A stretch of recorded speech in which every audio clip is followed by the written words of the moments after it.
I combine feminist theory and political theory and this growing field called the medical humanities. So I'm a feminist theorist who does work in ethics.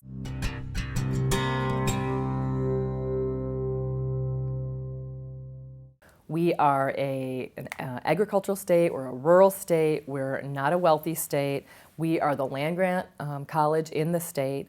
Our university has gone from being Montana State College, primarily an ag school, to a Carnegie Research One institution in about a generation. And so those are all relevant things for thinking about what our institution values. And that's also set in a state that's traditionally very libertarian. So decentralized, deregulated, individual bootstrapping is highly respected. Centralization is not, top-down is not. And so we've really looked at how do you do an institutional change grant in a context that's traditionally totally decentralized and people don't like to be told what to do. We got our grant right around the same time we got 2 new top administrators, a new president and a new provost. And they both come from schools that had advanced grants in the past. So we didn't need to do anything to get them up to speed. But we've had to craft a project that allows autonomy to whatever extent possible, but also says this is the direction the university is going. This is a central mission. This is our strategic plan, and here's how diversity and gender diversity in STEM fits with that. And so the context has been a big part of building a new vocabulary and figuring out what vocabulary works where we are. So self-determination theory as the foundation for our grant resonates with people. And so that's wasn't why we picked self-determination theory, but it happens to be a nice side benefit. This is a terminology that people value.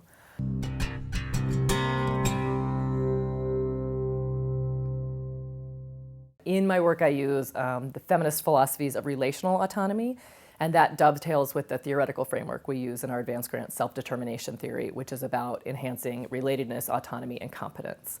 So our project is framed around those 3 human needs, and we used autonomy, relatedness, and competence to inform our grant, inform our initiative items, and then also that's the lens through which we test whether they're working. Are they making women in STEM in particular feel more competent, related, and autonomous, and therefore more self-determining, and therefore more job satisfied, more trusting, more loyal?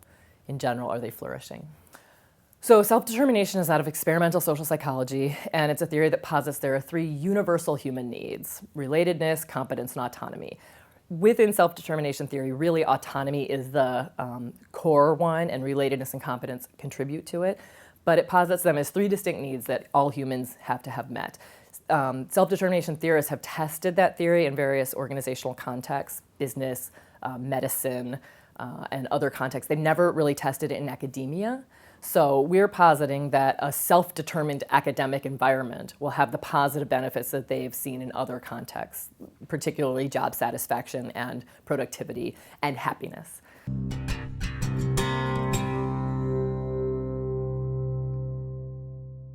How we test whether those are the things that are working is interesting to me. And I am, as I said, a humanities scholar in a social science discipline, learning social science research largely on the ground through advance. So I don't have a history in methods. I certainly don't have a history in experimental social psychology, which is what self-determination comes out of. But in general, when we proposed the grant, had an idea of which needs were being satisfied by which parts of our project. So research enhancement was supporting competence. Work-life integration largely is supporting autonomy and relatedness.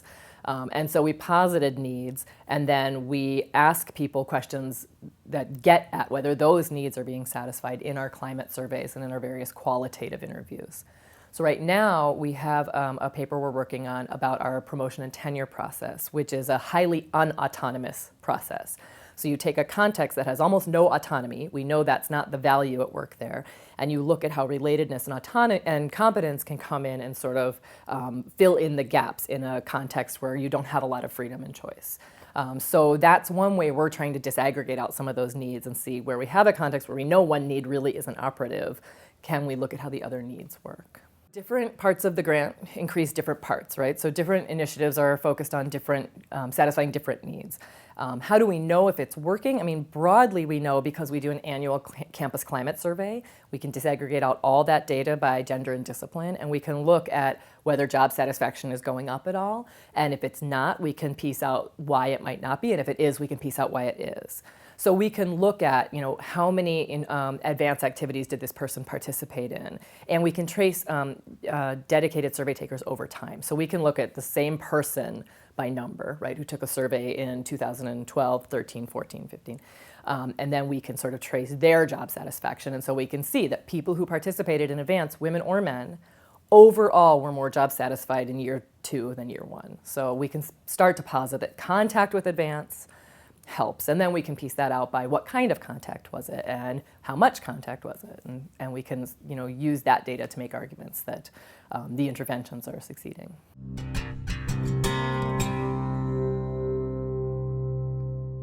We're a Research One STEM-focused university that traditionally has not had any kind of consistent universal grant support. So we have an Office of Sponsored Programs that does some pre-award stuff. They do a little bit of post-award stuff. Department by department, there was all sorts of different supports, but nothing consistent.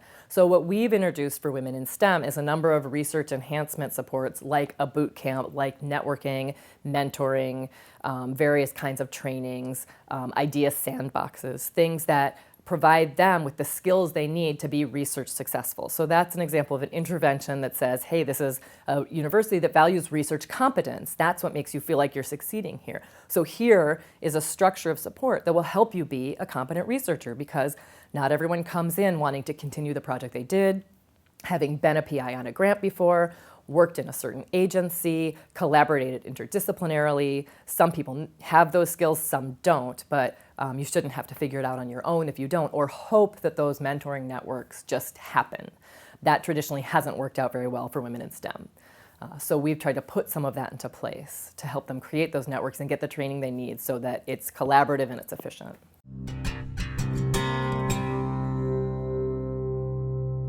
We designed our grant with the benefit of looking at 12 years of advance. And a PI who really did her homework in terms of what goes into a good advanced grant. What that means is we have a lot of programs. Now that we're trying to sustain our grant, we're trying to figure out, how do we let some go? How do we figure out which are the highest priorities? So we've done some campus surveying of deans and department heads and said, okay, here's the grant. If we were going to get rid of some things, what would they be? What don't you like? What's not working? Maybe to a testament to our success, no one can tell us what they want us to stop. They can tell us what they really want us to keep doing, and 1 or 2 things don't register as things people make a lot of use of, but by and large, people like all the things we're doing. So one of the obstacles is that we're going to have to figure out how to sustain either a lot of programs on not a lot of resources, or really hone down, because we had a lot of sustainability commitments made in advance, and a lot of that was people who would dedicate part of their job to making the grant succeed. So a person in our Office of Planning and Analysis who's a data equity analyst, people in HR who help with dual career non-academic job searches. So those people will continue to a certain extent doing what they're doing, but we didn't get lots of dollar commitments right up front as our sustainability plan. So now we're really trying to figure out, where is the money going to come from to do things like dual career hires, like faculty modified duties. We have a very supportive provost, and she is in the process of creating pools of money that will sustain those programs, but they're not created yet. And so our obstacle is really trying to figure out, what are our signature programs? What's making the biggest difference? What do people say they like but they don't take that much of advantage of? What doesn't register as really intensely important but actually is very salient to people's day-to-day lives? And how do we prioritize if we can't do everything?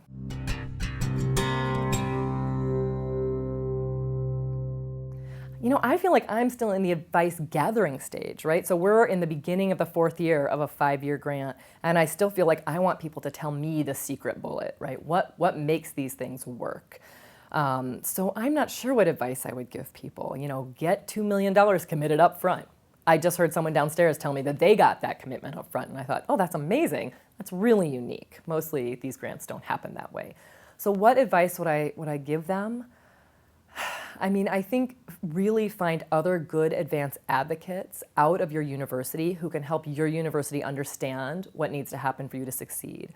So we've had really great advocates from some other schools who have either been on our third-year site visit team, or they've been people we've seen every year at the PI conference, and they've been really instrumental in saying to our provost, look, you know, if they're doing this amount of labor, it can't be service. You have to support the people making this work happen in these ways. And so that's something we can say, but it's much less effective if we say it. So I think putting together a good community right off the bat so you can learn from their mistakes and their successes, and so that they can help you advocate within your institution. Picking a really good external evaluator is crucial.